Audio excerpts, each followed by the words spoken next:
Hi, I'm Phoebe Chongchua, host of Keep Fit with Phoebe on the plant-based diet shows and podcasts. 13 years ago, my father died of prostate cancer.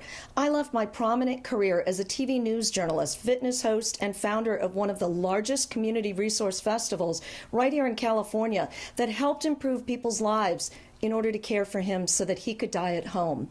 This tragic, eye-opening experience was the catalyst for my pursuit of finding the healthiest diet and lifestyle and overcoming some of my very own health challenges. I've interviewed hundreds of people, covered healthy living stories, and gone through my own trial and errors, all to arrive at what I believe is a lifestyle worth fully embracing: plant-based eating and worryless living.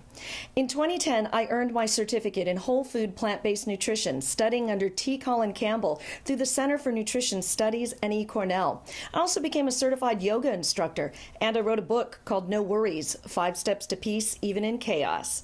I use the worryless living principles in that book to help coach people like you to create the life they want to live.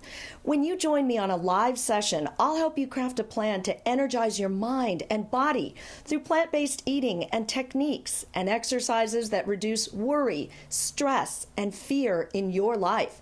You'll learn about plant-based meals. You'll get plant-based recipes that are delicious and ways to keep fit, physically, and mentally alert year after year. How you live your life today will determine the quality of your life tomorrow. So join me on Keep Fit with Phoebe on the plant-based diet.